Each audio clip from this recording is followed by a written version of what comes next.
Okay, good evening, and welcome to our meeting on the New York State Constitutional Convention. We're going to start the meeting, if you'll rise, with a pledge to the flag. I pledge allegiance to the flag of the United States of America and to the republic for which it stands, one nation, under God, indivisible, with liberty and justice for all. You may be seated. I'm Estelle Gelman, if you don't know me, and I'm co-president with Sue Wilson, who's sitting back there, of the League of Women Voters of the Hamptons. And before we turn the meeting over to our government committee, we just want to let you know about a few upcoming events that you might be interested in. So first of all, if you haven't registered or you need to re-register, next Tuesday, September 26th, is National Registration Day, and we're going to be at sites from West Hampton through Montauk and Riverhead. So most of those will be listed in the newspaper, so if you or anyone you know needs to get materials about registration, we'll also have absentee ballots and voter information. Look that up, and we will be there. Then on October 16th, we're going to be moderating a debate between the candidates for East Hampton Town Supervisor and Town Board. And that's going to be at 7 p.m. in the East Hampton Emergency Services Building. And another debate is going to be on October 26th, when we'll be moderating the debate for the Southampton, the candidates for positions on Southampton Town Board. And then on October 19th, we are co-sponsoring a lecture by Arlene Hinkemeyer, who is here, and Antonia Petrash, celebrating the 100th anniversary of women getting to vote in New York State. And that's going to be at 6 p.m. in the East Hampton Library. And we always welcome people to all of our events, and we also welcome you to become members. If you're interested in becoming a member, there's information at the desk near the door. And now I am going to turn the meeting over to Kathy Peacock and Ann Sanford, who are the co-chairs of our government committee. Thank you. I was listening to the radio the other day on NPR. It was actually a program on the U.S. Constitution. And one of the facts they put out there was that 40% of the people, citizens of the United States, can't name a single right that's protected in the Constitution. So that made me start thinking, I wonder what percentage of New Yorkers know that we have our own Constitution in New York. And then I wondered if they knew that we're going to be voting on it in November to amend it, possibly. So cynicism aside, I think that we are getting to be a much more politically aware organization and country. People really want to know what's going on in government.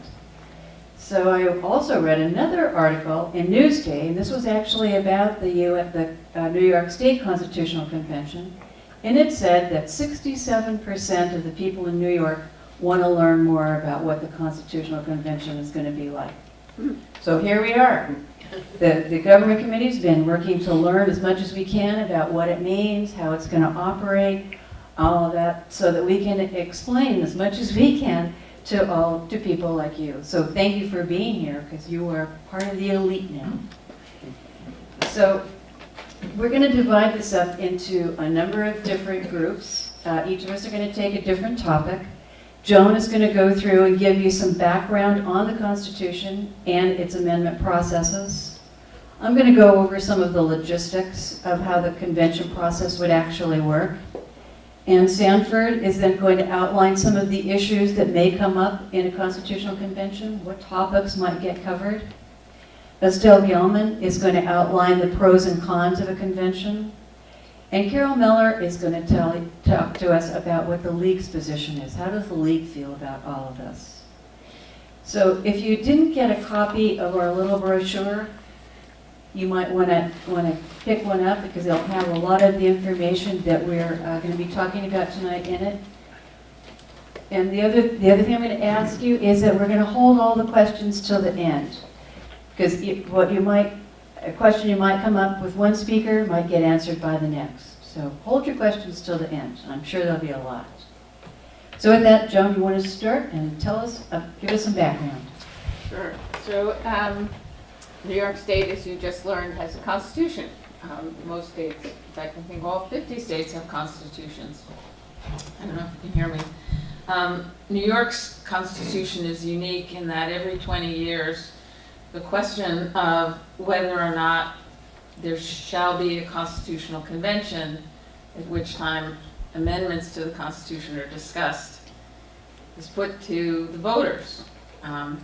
So this year, one of the ballot measures is going to be, and the question that you're going to read when you go in to vote, and you're all going to vote, is shall there be a convention to revise the Constitution and amend the same? Could be written a little more clearly, but that's how it's worded. Just a segue, there is a voter's guide as you come in, and this is one of the three amendments or ballot propositions, thank you, that will be on the ballot in November. So, what is a constitution? Everyone sort of takes it for granted, but it really is fundamentally a promise or a contract between the people and the government. And it sets boundaries as well as affirmative rights that people are guaranteed. So on the one hand, boundaries within which a government can act appropriately, and rights that you may or may not be guaranteed. One thing that many people don't always, or maybe we take for granted, is that New York is a more liberal state, and as a consequence, it's reflected in our Constitution that our Constitution has a more expansive guarantee of rights than the U.S. Constitution. Given where our Supreme Court may or may not be headed, that may in the future become an increasingly important factor for citizens of New York. Trying to go quickly. A couple things that the Constitution actually sets forth, which is unusual compared to the U.S. Constitution, is it sets out very specifically voting procedures. It also sets out the rules on how taxes are to be raised for education, and it's very focused towards people's rights, which if you're a lawyer you would get all excited about, but I think for the rest of us, even though I am a recovering lawyer, it basically, what your takeaway should be is it's very people-friendly. So why a constitutional convention? Or why would you want to vote for one? It gives an opportunity to remove outdated language. It gives citizens a way to sort of reprioritize the state's priorities. On the other hand, the scope of what it can address is unlimited, so that could be a bit of a free-for-all. And then in terms of what's put to you is your only question that you have to decide is whether to vote for a convention or not to vote for a convention. The other way that the Constitution of New York State can be amended is through a legislative process. So there's a constitutional convention and there's a legislative process. The legislative process requires that state legislators vote for it twice, meaning 2 consecutive sessions in a row for it to happen. And the other way is through the Constitutional Convention. So far, New York State hasn't had a convention where the Constitution was actually amended since 1938. So it's kind of a big deal. And I think with that, I should turn it over to you, or? Okay. to talk about the Constitutional Convention itself and the dates. You can do the dates if you want. Okay, the dates. So November 7th is the day you get to vote yea or nay on whether or not there'll be a Constitutional Convention. And then a year from then, you vote on who the delegates to that convention will be. And then a year from then, the Constitutional Convention will be held. So there's a 2-year lead up to the convention being held. And now you get to talk about the convention process. Okay. This mic? Either one. You got it? Okay, so I'm going to go through how the process would actually work. When, where, who, how, all of that. What's it going to cost to? First thing is, when would it actually happen? And as Joan said, it would actually take place beginning April 2nd, 2019. And it would run for about 6 to 8 weeks. It has to end by the end of September so that any recommendations they come out with can get on the ballot in November. So it wouldn't last for very long, about 6 weeks or more. And we're not really sure where it would actually be held. It usually takes place in the state legislature, but the legislature doesn't finish their session until June. This group will have already been in session for 2 months. So it's very likely that they will rent the convention hall that's being built in Albany and have the convention there. Who can be a delegate? Anybody can be a delegate, as long as you're 18 years of age and you're a resident of New York. It's the same process basically as if you wanted to get on the ballot. So therefore, because it's that same process as current candidates and current politicians have, the whole process favors people who have been through the election process themselves. But technically, anybody can be a delegate. So how do you get on the ballot if you decide you want to be one? 3 ways. You can go through an established party. So if you are registered as a Republican, you can go to the Republican Party and get their support to obtain the 1,000 signatures that you need to get on the ballot. If you don't want to be part of a party and you want to be unaffiliated, get 3,000 signatures. Then there are also what we call statewide or at-large delegates. And to be one of those, it takes 15,000 signatures. But in a way, that's a good thing because they're going to be representing the entire state. What we really don't know is how they're going to look on the ballot. When we go to vote for these delegates, we don't know whether we're going to be voting for the Democratic candidates and the Republican candidates or a slate of candidates. One of the last conventions, we had to vote for all the candidates by slate. So we don't think that block voting by party makes as much sense either. So we don't know what the ballot's really going to look like. So who would really want to be a delegate? For members of special interest groups may want to be delegates because this would be their chance to get whatever their issues are on the table and possibly get some legislation. Groups like the League of Women Voters, we have a very long agenda. We may want to get some delegates in there. Underrepresented groups, people who have a very hard time, groups that have a hard time getting candidates that represent their issues on the ballot through the standard process. They may want to try to get a delegate in there. Legislators and judges also want to become delegates. They may not have been able to get their pet peeve laws through the normal process as Joan laid it out with the 2 sessions and all that, but they may think they can get something done through this convention. Judges also want to be on there because I don't think they have a lot of interest in changing the way the judicial system is set up, so they may want to be in it. So that, and also, let's face it, a lot of lobbyists. Anybody that has a dog in the hunt will want to be a candidate, a delegate. So how many delegates will there be? Each Senate district gets 3. And there's 63 districts, so that would be 189 are going to come from each of the Senate districts. And then there's going to be the 15 statewide delegates.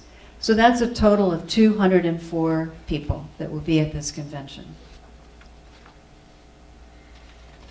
So how are they gonna, what's this gonna cost? First of all, all of the delegates get paid the same salary as the legislators. And right now that's $79,500. I might be one for 2.5 months' work. Doesn't sound like a bad deal. There's also all the staff that's going to be connected with this. The supplies, rental of the venue, the media that might have to happen. So the estimates right now are that it will cost between $50 and $110 million. That sounds like a lot of money, but sometimes they should be able to come up with some things that might actually save money. Back when in one of them, they actually did, there was a piece of legislation that said, you don't have to send out 3 copies of each piece of potential legislation or something like that in advance. Saved millions of dollars. So there are things that they could do that would actually save some money. So once we get these 204 delegates together, how are they going to organize themselves? They're going to do it themselves. They're going to choose their own leaders, choose their own rules of behavior. But the governor is going to set up commissions long before the delegates start to meet, hopefully even before they're even selected. And these commissions then will think about some of the things that logistically need to happen. How are they going to sit? What committees are they going to be? What kind of staff is going to get allocated? How are we paying the staff? Where will the media sit? How will we be letting the public know? All of these commissions could be set up well in advance, so when the delegate group meets, they'll just be able to approve these kinds of recommendations from the commissions.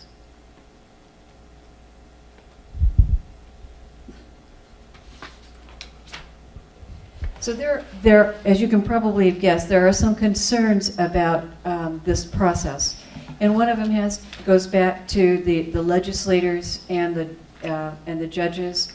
Because if they're getting 2 salaries, if we voted in some delegates that are current legislators, they're going to be getting 2 salaries. Plus, we already elected them to do a full-time job that won't end until June. And then that double salary will have an impact on their pension, which, of course, we pay. The biggest concern of all, though, is the ballot access, making sure that the right people, that it truly becomes a convention of the people, that it doesn't become just the same old political people getting into the convention. So that has to do with, there are some things that could be done in advance. They could pass laws that say things like, you don't need quite so many signatures, or if you screw up your petition, we're going to give you an extra 3 months to correct it. They could provide campaign financing. That's a pie in the sky. We can't do campaign financing for regular elections, but it would ensure that more people could run. And we could also eliminate some party appointments, particularly for some of the delegates at large. In the past, there haven't been enough people who wanted to be a delegate, so the parties have just selected people saying, you're it, you're going to the convention. So if we don't allow party appointments, then even more so it'll be a convention of the people. So those are sort of the logistics. Now, what are the issues that might be dealt with?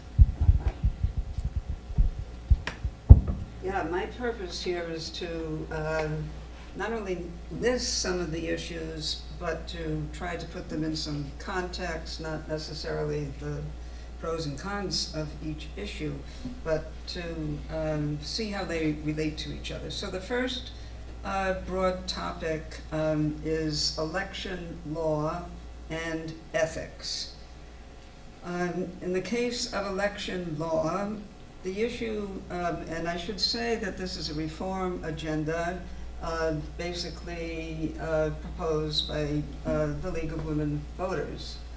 The first example of election law is voter registration. That's been mentioned. And the goal is to make registration much more accessible than it currently is. Right now, the research has shown that in the election of 2014, which was not a presidential election, 29% of state voters came out to vote. That's in contrast to the 56% of registered voters in the top 10 turnout states in the country. So that gap is actually over 25 percentage points. So New York State has a problem. The problem is voter turnout. We're a democracy, we're a republic. We know that's a problem. The deadline for registration is actually in the Constitution. It's not in statutory law. It's a constitutional amendment, and today it's 25 days. So that there are various proposals. One is same-day registration, which a number of states use. A second example would be automatic voter registration that would go through the Department of Motor Vehicles, for example, or any other state agency for that matter, as long as the applicant certainly pass the requirements as a voter. The second issue under this broad category of voting has to do with ethics. There are no ethical standards. I mean, our Constitution doesn't really say that our legislators have to be honest in all of their deliberations. Money in politics is one of the factors that complicates this, and it obviously leads to conflicts of interest. One proposal is that it could be addressed through a provision in the Constitution's Bill of Rights. What would the right be? The right would be the citizens' right to honest government, as an example. Another is the outside income that leads, many people think, to this total immersion of politics in money. And the outside income certainly has many possibilities of being restricted. Governor Cuomo favors restricting outside income, and it would give a message to the lobbyists and the special interests. A second way of affecting money in politics is through campaign finance reform. The big donors tend, of course, to be wealthy, and they pressure legislators and other elected officials, and they become beholden to these donors. So another possible constitutional amendment would be that to pass a public finance law. To date, that has been for many, many years proposed by the League and other good government groups, but it's never really taken hold in New York State. And it would level the playing field of the candidates if there were broader, not total, but broader public financing of campaigns. So now let's turn and look at institutional issues and just some comments on proposals that would affect the legislature and proposals that would affect the state judiciary. I think the most important, perhaps, that would affect the legislature is redistricting. It turns out that the current Constitution, and that's since, I guess since 1938, has a clause, it's an old clause, it was there in the 19th century, that districts should be compact. And the reason for geographical compactness was that so that candidates and legislators could visit their electorates, they could travel. Gerrymandering, as you know, often means that districts are not compact, and more importantly, perhaps, because they're currently mainly decided by legislators, the people who benefit from how the district is designed, they benefit the incumbents. So the proposal is to have an independent commission, which actually was passed by the state legislature in 2014. It does not take it's not going to be implemented until 2022, I believe. So the effort at a convention would be to strengthen the commission and to make it even more independent of the legislature. Turning to just one comment on the judiciary, the judiciary in New York State currently has 9 different trial court systems, and there have been many efforts to consolidate these separate systems. So why consolidate? Would be certain parts of it. One idea, first of all, is to be more efficient, to save resources, and to focus resources more clearly on where they're needed today, not where they were needed 50 years ago. And the major, the most widespread proposal there is that family courts really need more money, more resources. So that's one proposal that could be made. So from voting and elections, and I've talked a little bit about the legislature and one judicial proposal about the judiciary, there will no doubt also be issues affecting the relationship between state government and local governments. And here the example has to do with property tax issues and the possible enhancement of local control if there were some reforms in that area. The Constitution gives localities limited, actually, fiscal independence. For example, the state can place caps on property taxes for municipalities. And one proposal would be for an amendment that shifts not all, but some of the taxing power away from the centralized state government to localities. An example would be to empower localities to be able to resist tax caps, as well as the so-called unfunded mandates, which I think probably everybody here thinks about the example of mandating issues around schools, which then have to be funded locally. So many aspects of that issue of local control will no doubt be raised at a constitutional convention if it comes to pass. From these examples, one example of localities, there are numerous examples of public policies.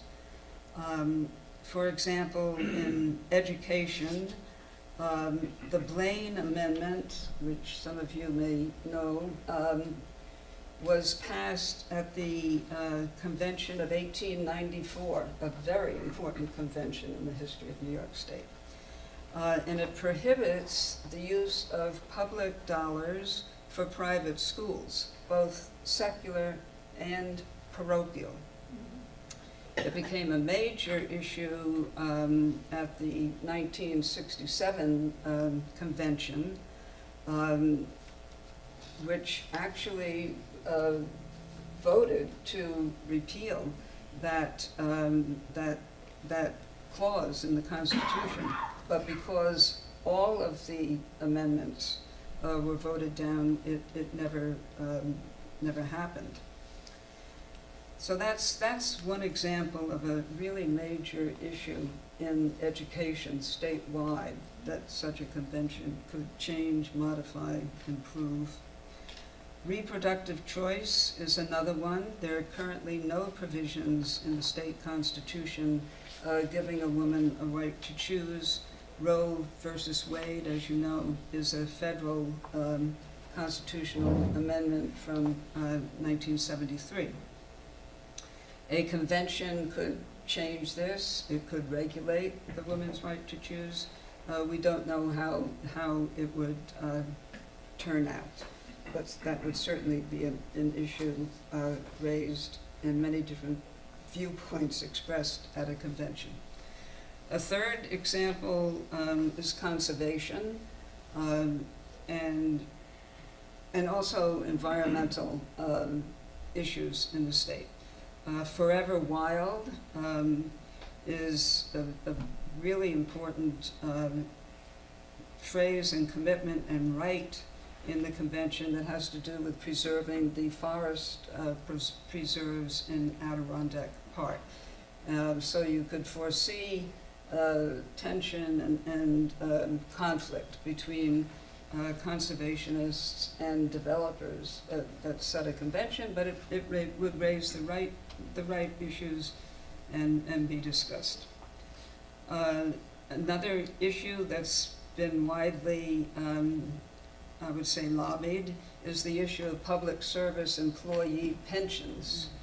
New York State employee pensions are a contractual relationship in the Constitution, and it states that pensions are not subject to diminution.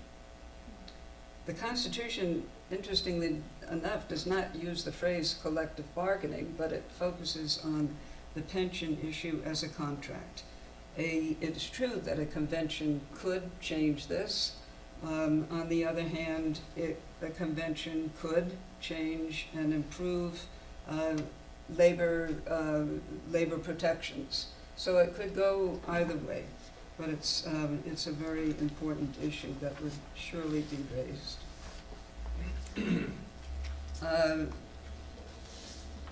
Other issues, for example, of what's not in the Constitution, perhaps the one that I didn't mention is the issue of educational standards. Some state constitutions actually have educational standards written into their constitution.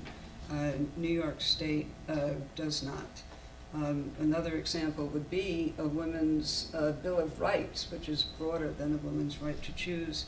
There was an effort in 2013, which you probably remember, to pass that through the legislative process of amending the Constitution, but it failed.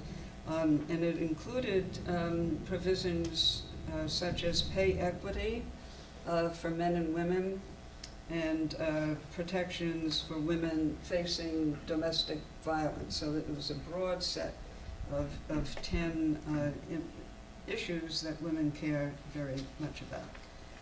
I would say from the League's perspective, all of these issues and others could be raised at a convention, but there is uncertainty. We can't be totally sure which way these delegates would go in their proposals. It's from issues to pros and cons. Okay.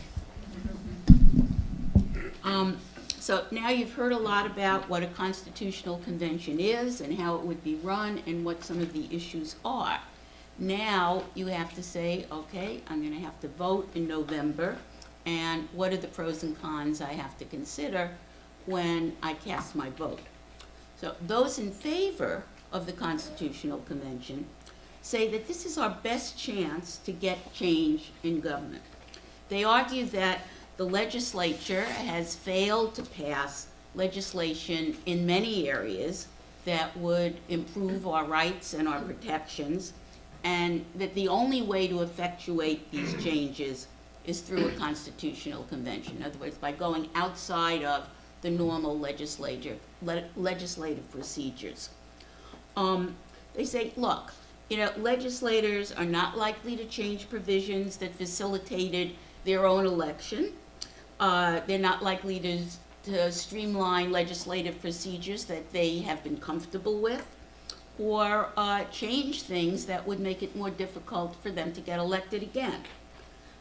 It's been argued that New York State has too long been governed by 3 men in a room: the governor, the Speaker of the Assembly, and the Senate Majority Leader. That they set the agenda, and the only way to get an agenda broadened to cover things that people would like to see changed or improved is to go outside of the legislative procedure to a constitutional convention. After all, a constitutional convention can propose changes that many of us would like to see regarding voter and election reform, streamlining of legislative procedures, and changes in qualifications for office. Those in favor argue that a convention is also the best chance to change many of the issues just discussed by Ann. For example, the ethics oversight, the number of legislators, term lengths, campaign finance, changes in the judicial system, reproductive choice, taxation, the changes that particularly, for example, the League would like to see have just not been able to get through the legislative process, get changes through the legislative process.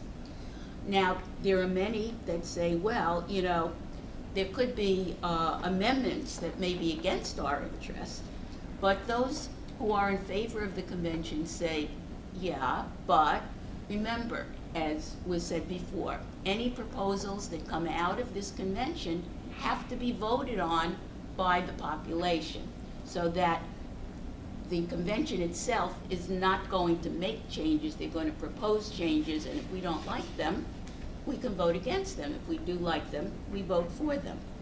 So you say, well, sounds good, why not? So let's look at some of the cons.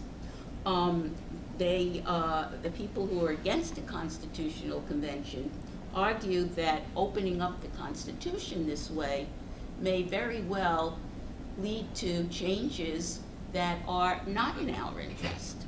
And they may abridge our current rights and remove some of the important protections we already have.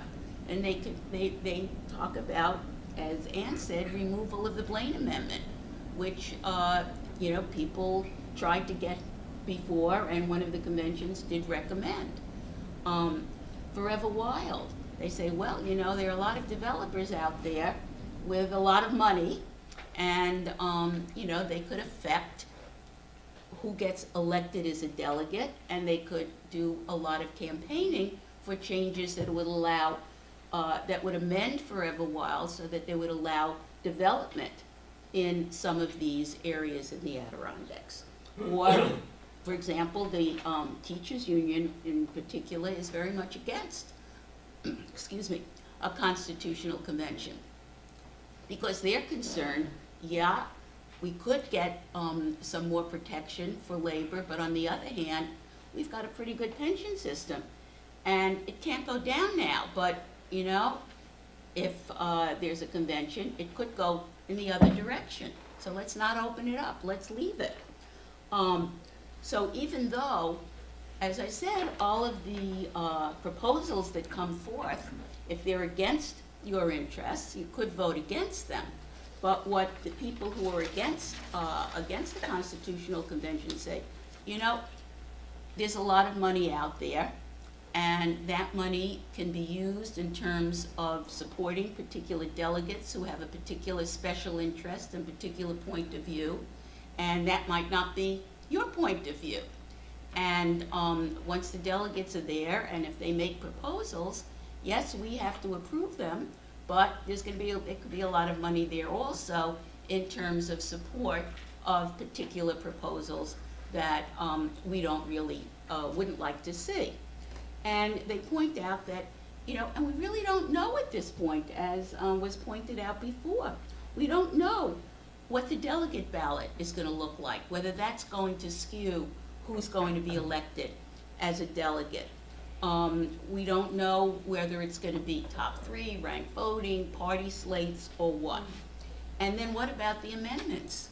Are the amendments going to be presented to us to vote individually, so we can vote a yay or a nay on each particular amendment that's proposed? Or are we going to get a package of amendments where we really can't choose, and some of them may be something we like, but there may be things in there that we don't like? As a matter of fact, that's one of the reasons in the last convention, the last time proposals were presented, they were voted down because they were in a block. So, all of these things really impact your decision on how to vote, and you have to consider the pros and cons. The league at this time has a position, and Carol is going to explain our position. The League of Women Voters of the State of New York urges you to vote yes on the question of whether or not we should have a constitutional convention. And a lot of these things have been said before tonight, but let me put them in a little perspective of why we how we got here. Okay, so we believe, am I too far away, Charles? Yes, a little bit closer. Okay. We believe that the Constitutional Convention is our best chance to change the way New York State is governed. And unfortunately, in our state, we don't have what a lot of other states have, which is referendum. We all hear California, referendum 8, referendum 6, referendum. They allow the people of the states to go and propose their own changes to the state laws. We don't have that.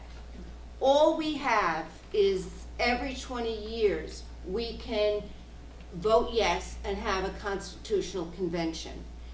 And the board, of which I am a member, as was Sue Wilson at the time we had the vote, we thought long and hard about whether or not to support this constitutional convention. 20 years ago, we didn't support it.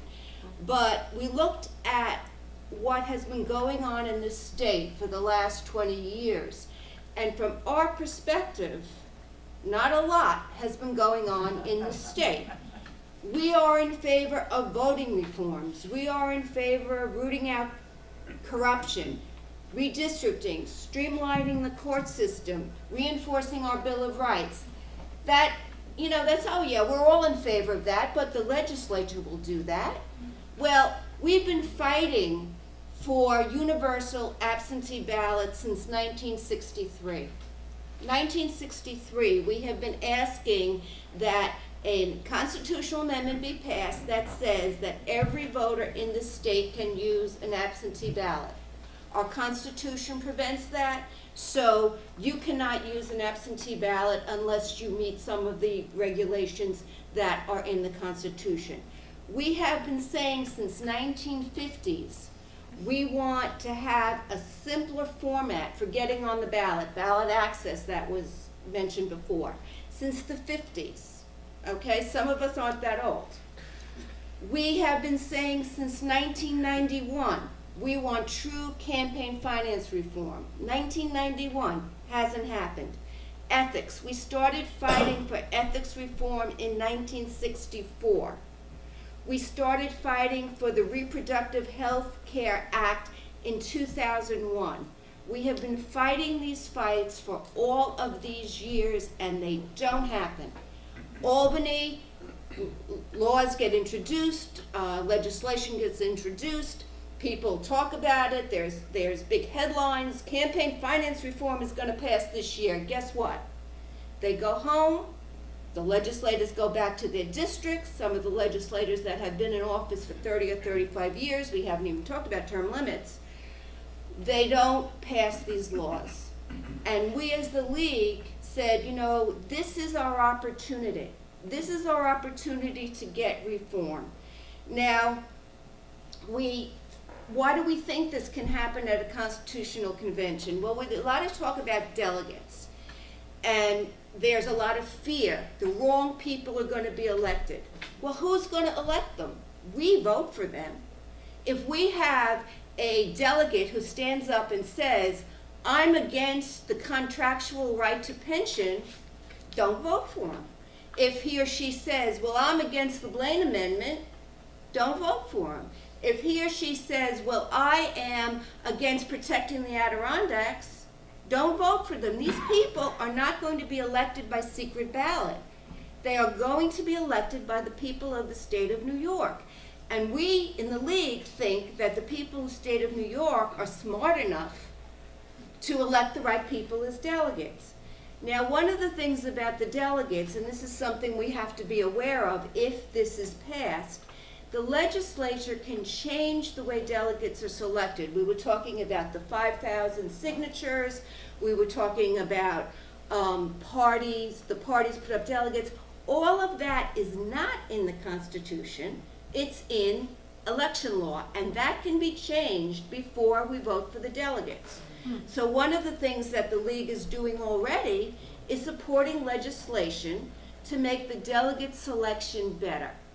And when the legislature goes back to work in January, if we voted yes for the Constitutional Convention, be aware of this legislation and call people and make sure that by the time we get to vote for the delegates a year later, that those rules and those laws are things that we're happier with. Why else do we think that good things are going to happen at this Constitutional Convention? Well, almost everything that people want to protect happened at a Constitutional Convention. The Bill of Rights was passed at a convention. Pension protection was enacted at a convention. Forever Wild was enacted at a convention. Our social safety net, which makes us a little unique in this nation, that we assure people they have the right to good housing, they have a right to good education. A lot of those protections, they happened at a convention, and even the Blaine Amendment that everyone's afraid we're going to lose, that happened at a convention. So we think that good things happen at conventions and that we should not act out of fear that our delegates that we've elected are going to do things against our interests.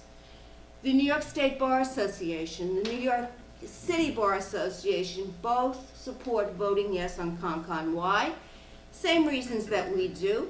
They want to reorganize our courts. Our courts are a jumble. I will tell you, if you try to start litigation, you don't know where to go. County court, Supreme Court, civil court, district court, where do you go? The court system is a mess. The Constitution itself is a mess, 53,000 words. You know, we have things in there from, we never take anything out, we just put things in and put them in an illogical sequence many times that you can't even find anything in there. The opposition to the Constitutional Convention is very interesting if you look at them carefully. There are 100 organizations have started this other organization called New Yorkers Against Corruption. And those 100 organizations are against the Constitutional Convention. So who belongs? The Right to Life people and Planned Parenthood. Both of them. Progressive East End reformers and the Republican Party of Staten Island. Both of them. The New York Conservative Party and the Working Families Party. The NRA and the Ethical Humanist Society of Long Island. What joins these people together? I say it's fear. It's fear that we won't do the right thing. It's fear that as the Brennan Center has said for years, our broken government in Albany is better off broken. It's better off with all of these legislators that don't do their jobs and legislation that doesn't get passed and reform that doesn't get passed, that's better than taking the chance that we can elect delegates that will do what we want them to do. And what if they don't? What if we elect these delegates and they go to Albany and they take away everything that's important to us? Well, guess what? They can't do that. All they can do is suggest amendments that would do that. And what do? We vote on it. So we have the protections that will keep what's good in our government there, and we have the opportunity to make our government function better, protect the people better, and all of these reforms that this organization, this League of Women Voters, stands for, they might have a chance of passing. So we recommend voting yes for the convention. We recommend being aware of the delegate process, and when this legislation comes up in January, being active in that. And if all of this goes south, if all of it goes wrong, Well, when you go to vote for the actual recommendations, say no. Thank you.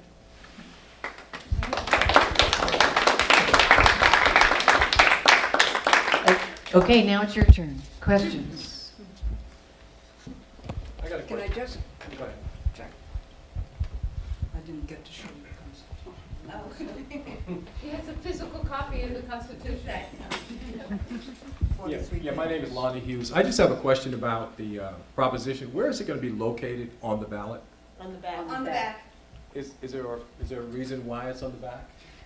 I actually have information on this. Okay. The propositions are, according to the Board of Elections, always on the back. And there was a litigation brought by an attorney, I think it was up in Albany. He asked the state Supreme Court to put it on the front. It makes sense to me. If it's that And the important. Supreme Court said they're always on the back. That's not a valid answer. So, well, that was the That's the way it answer is. of the court. And now there's supposedly going to be an appeal, but I seriously doubt whether before these ballots are printed, the ballots will be put on the front. Yeah. The only reason I ask that question is because most people, when they vote, they're not flipping, people don't flip over the ballot looking for a proposition. So I think that maybe that's considered changing that. Well, the future. election law could change that, but so far, the propositions are always on the back. All right, thank you. And that's where they'll be this year. Thank you, Jen. I'm George Lynch. I have a couple of questions. On this guide of yours, there are going to be 3 ballot proposals. The first one is whether or not there's to be a constitutional convention, and the other 2 are specific amendments for the voter to say yes or no. Now, where'd they come from? They didn't come from a constitutional convention, right? They came from a petition process, I guess? No, George. They didn't. No, the second way to amend the Constitution is for the legislature to propose an amendment. It's passed by 2 consecutive legislatures, and then it is put on the ballot we always have to pass amendments to the Constitution, we the people. But these both came from the legislature. So that's why you said we don't have a referendum process in New York Yes. State. These didn't come via referendum, they came from the legislature. Okay. On this other guide, you're saying we'll vote this November on whether or not to have a constitutional convention, and then if that's approved, next November to elect the delegates, and then the following November, 2019, to vote on the convention's proposed changes. And will those proposed changes be as a package, the way you've suggested they've been in the past? Do We they don't- have to be? We don't know. They don't have to be by law. They could be separate, okay.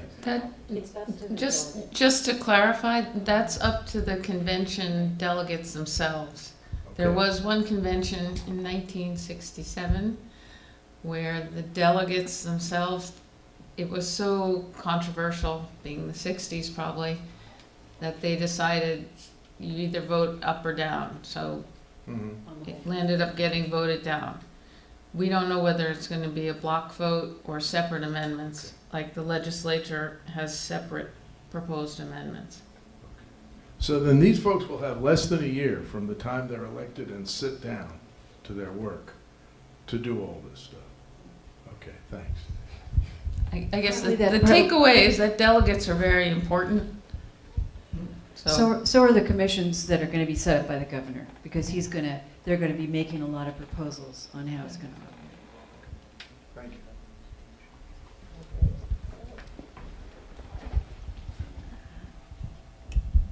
Following up on George's question, is there a limit to the number of amendments that can be proposed? No. And can we, say we vote and get the convention, can the public lobby or have any effect so that the amendments are separate and not in a block? I think the best way to do that, as Carol said, we can start some of that lobbying if we decide to go ahead and have a convention. The second place to do it is make sure we're choosing delegates that agree with how we think things should be run. Okay.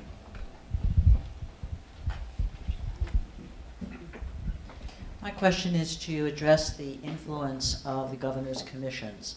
And can the delegates decide that they are not going to take any of the recommendations or anything that comes out of those commissions?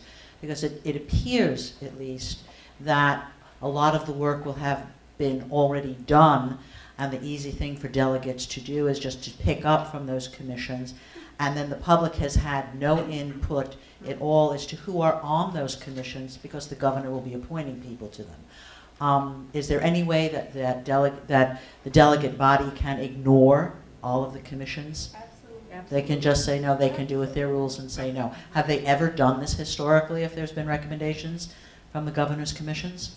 I don't know. In my reading, just to comment on that, there's a lot of support, and they'll be lobbying for holding public hearings, which is a very reasonable expectation of the electorate of their convention. Well, will And that could be done. Will the public hearings be held at sites around the state, or do we all have to go to Albany for them? That kind of thing is yet to be decided. Could I wanted to ask, Could I make a, oh, when the delegates meet, is the press present? Can they report on blow by blow what is going on in the discussions? That's part of what the delegates get to decide. Do you want to add something, Ann?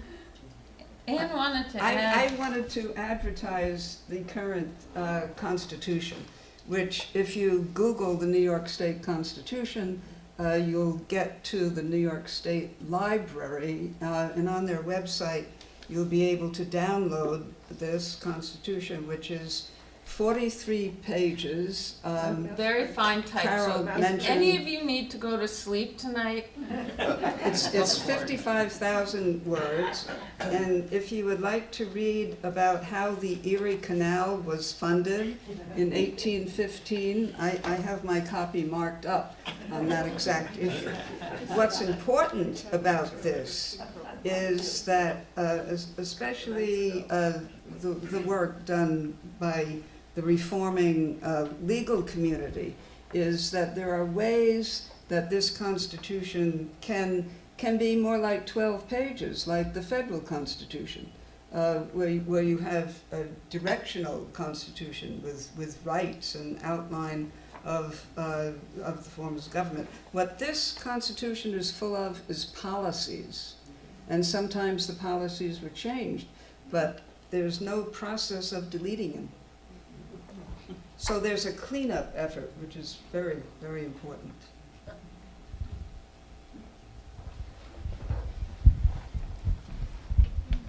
Just curious about some of the history that you may or may not have been able to research. How long has it been part of the state law that we do this every 20 years? And what happened the last time there was actually a convention? Does anybody know? Were there amendments? Were they voted down?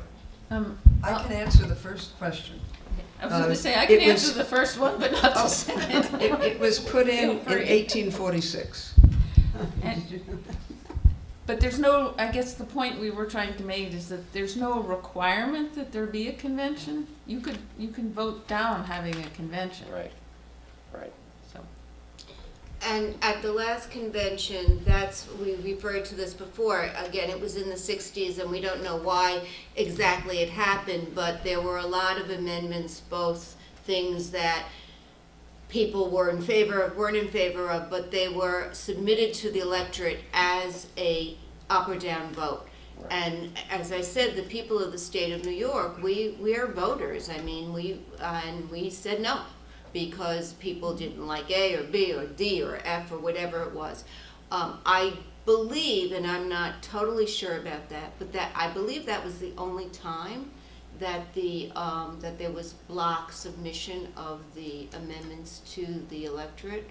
I know at other times they've grouped some of the amendments, so there would be like 8 or 9 separate lines on the ballot, you know, and some of the lines would encompass more than one amendment. And in that Who case, decides that? again, the delegates. The delegates have the right to govern themselves, basically, once they get into the convention. Thank you.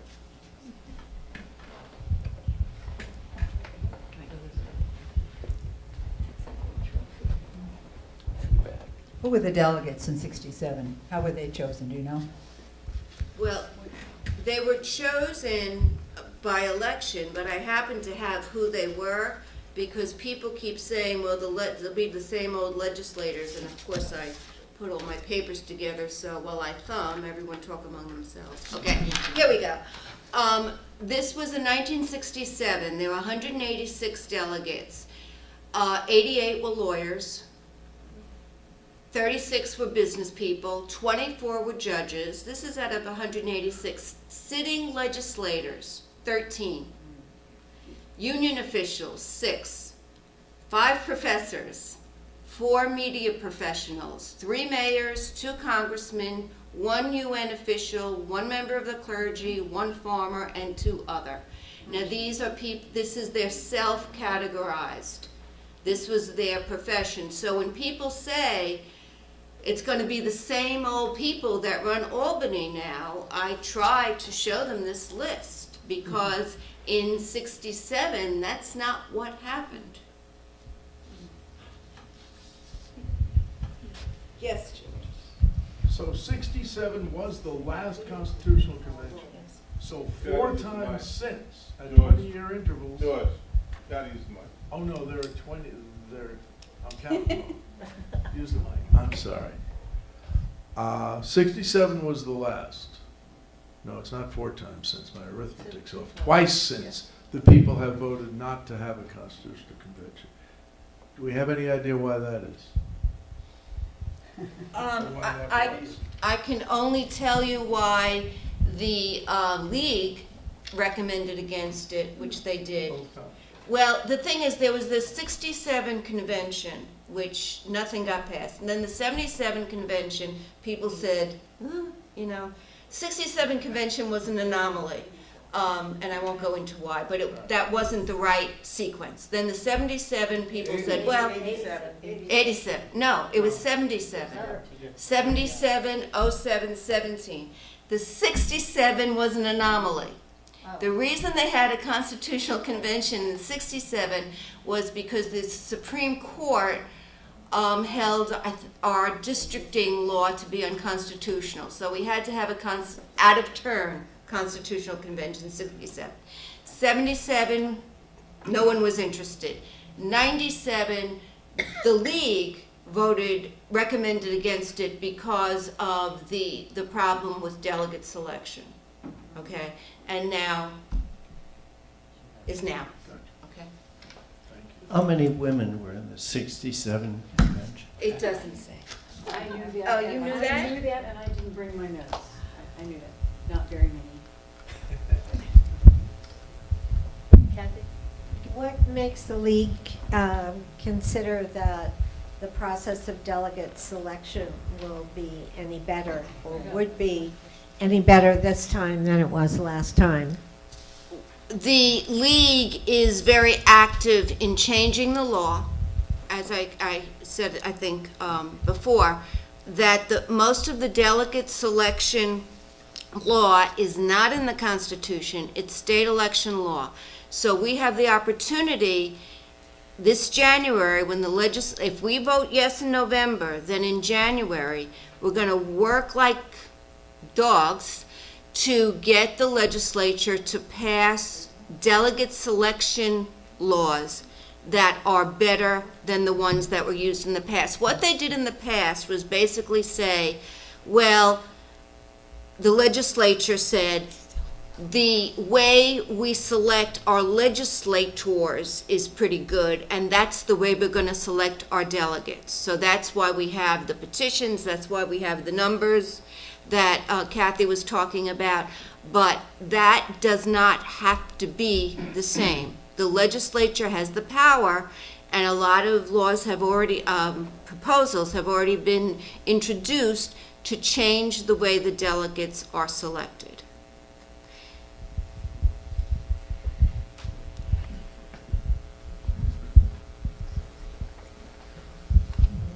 So in some ways, we're betting on, I mean, what makes you think that this time around the legislators will vote, pass legislation to make the process of becoming a delegate broader, and that we would then have a broader representation?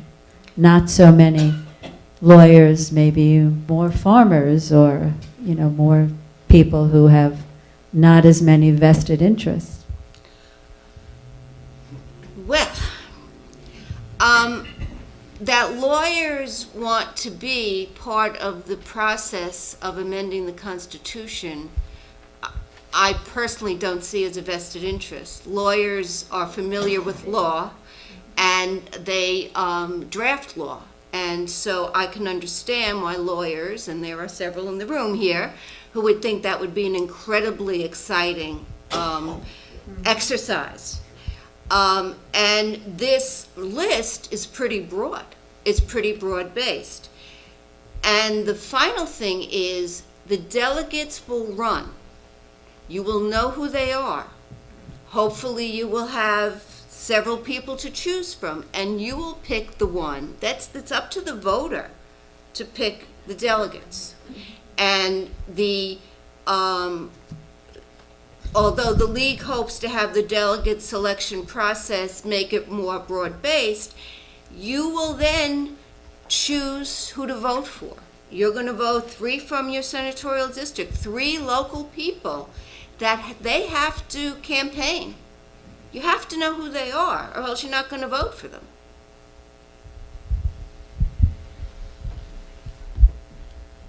I wanted to ask, will the League of Women Voters have a forum for those delegates who we will be voting for in our senatorial district? I'm sure we will. And you will publicize it. Just a question on if the proposition goes through in November and then the state legislature has to come up with these rules for delegates, is there a framework, a deadline for them in which to do this? Is there a time in which they have to enact legislation that would then let us go forward with delegates, choosing delegates who then will run for office and be chosen by people and voted by on people? I mean, is there anything to guarantee that in January, when they're all getting excited about the governor's budget and how they're going to be dealing with it, and they seem to only be able to think of do one thing at a time, that are they going to, in January, do they have a deadline? Like by January 31st, they have to have this in place. By February 15th, it has to be in place. Is there anything that's written there in the Constitution or anywhere that requires them to do this? No, it would be governed by the normal time frame of the legislative session, starting with the budget and then going into other legislation. I hear criticism of the process of delegate selection, and clearly the key to success here is delegate selection. If you have good people, you'll get a good job. If you don't, you won't. John Adams not being available. How does the board, how does the league consider that the process should be different from what it is now? Among the things we would like to see are public financing. We would like to see lesser petition requirements. We would like to see, as New York City has within their campaign finance law, mandatory debates among the delegates. There are many there are many different ways in which delegate selection could be better. I know that some legislators are looking to prevent certain occupations from being delegates. There are legislators who actually are proposing laws that prevent legislators from being delegates. So I think there's going to be a lot of proposed legislation. People are very aware of the fact that the delegate process, even I stated that the state bar and the city bar are saying vote yes, but they're also saying get on delegate selection. And there are a lot of different proposals on how to make the delegate selection process better. Could I add to that? There's also the process within the League of Women Voters in New York State and all our many local leagues whereby we lobby our assemblymen and our senators. And some among us have lobbied them, and we've given them this list, and we've spent an hour or longer talking about them. And the topics are, as Carol said, reduce the signature requirements for the ballot. I mean, that's so clear that that should be done. And to your question of why do we think that could happen, it's now focused. And I think many residents of the state are going to call their assemblymen and said, hey, this is what we want. Abolish slate voting. That's very important. Public education, transparency. So these issues have been pushed for a couple of years. I do think there's a different feeling around a reform agenda, and that's what we're banking on. Do delegates run under party labels? They can. What'd you say? They can. They can run under party label, or they can run as an unaffiliated. And then the statewide are, they can be, they're not necessarily party.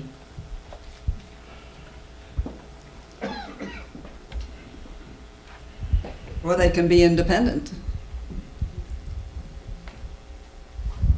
In the previous conventions, I have a concern about the pensions. What could possibly happen? Because I know you said that the teachers are very much against the convention. Well, theoretically, they could remove from the Constitution the provision that says that pensions are a contractual right. What that would mean to anybody in the room or anybody who's now working for the state is that their contractual right was established at the time they took their job. So nobody who's getting a pension now, the U.S. Constitution has the contract clause, which I don't remember the exact words, but it basically says no state can abridge contractual rights. So having established, these rights having been established at the time you started working, they cannot be taken away from you. So the worst that could happen is that the Constitution could say that in the future, for public employees, pension rights are not contractual. That's the worst that could happen. But we are a very pro-labor state. We have the highest union, I don't remember if it's number-wise or per capita-wise, the highest union membership in the country. The likelihood of delegates being elected who say, or it's implied, or they have gotten money from, this is a transparency issue, people that want to abolish pension rights is unlikely. It just is unlikely. And if it should happen that they pass an amendment that says that, then you vote no. If it's an individual law. Then you vote no on the whole, if it's that important to you. I mean, the thing is that the New York State unions are saying vote no because this could happen down the road. We're saying, let's see what happens, and then if you need to, vote no. You know, don't stop the whole process for the fear. And I read you all those organizations. The Right to Life people are afraid that we're going to get a constitutional right to choose. Planned Parenthood is afraid that we're going to outlaw abortion. Well, let's see what happens. And then you get to vote. Stay alert, and when it comes 2 years later, and something that's really important to you is in that list, if it's a slate or if it's individual, read it and vote your conscience at that point. But don't stop the process by which we could get some wonderful things out of fear. Something I didn't say, and I meant to say this because it's really important to us League people. We're 100 years old. We were started by women who were not afraid. And it's really upsetting. I was at the convention this year, and so many of our members were afraid. And I wanted to say to them, this is the League of Women Voters. We started a revolution. We started out of being brave and standing up and saying, you can't treat us this way. And that organization should be brave.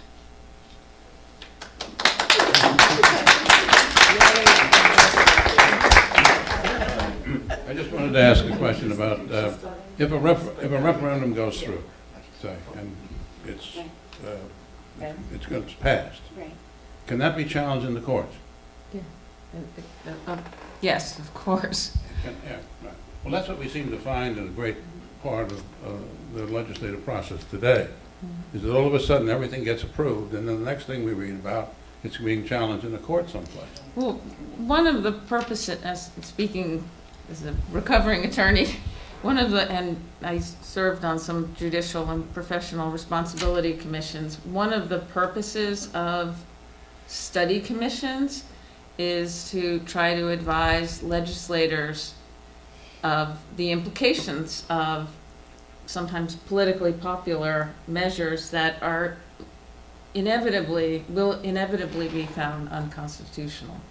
And so by having these study commissions, the hope from a legal community side is to foster a platform on which a dialogue can take place, a realistic dialogue, not one fraught with a lot of politics, which at the end of the day will be declared unconstitutional. So, but don't be afraid of them. I guess I'm siding with Carol. The League tries to foster information sharing and not shutting down information sharing. We can probably take another question or two? No? Okay, well, I think you have your marching orders. Be informed on what the issues are. Get out there and vote up or down on whether we have a convention. And if we say yes, then get out there and lobby for good delegate selection processes. Vote for good delegates. And then vote up or down on how you feel about the amendments. So you have your marching orders. Good luck. Thank you.